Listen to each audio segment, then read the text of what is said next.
Today, the president received an experimental drug. It's an antibody cocktail that's not yet FDA approved. Nine Health expert Dr. Pyle Coley explained what we know about this drug, also the president's trip to Walter Reed today.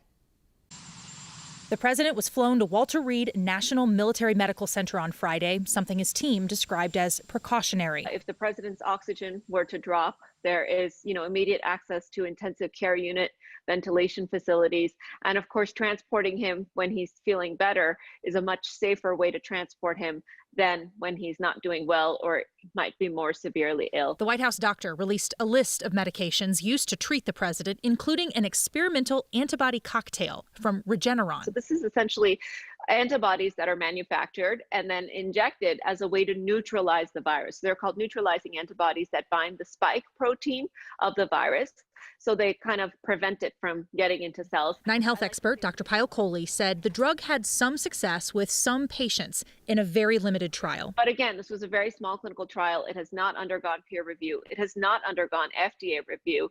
And there were no serious adverse events in the group that got the highest dose of the antibody cocktail, which is what the president got. So very preliminary data to give this drug to the president, in my opinion. The mean age in the trial was 44 years old, so significantly a younger group compared to the president. So we don't really know how this would translate to somebody like him. The president's doctor said he completed the infusion without incident. And now the world waits for updates from Walter Reed. The timeline of when you would expect to know if the president is kind of out of the woods would be the next 7 to 10 days. Jennifer Meckles, 9 News.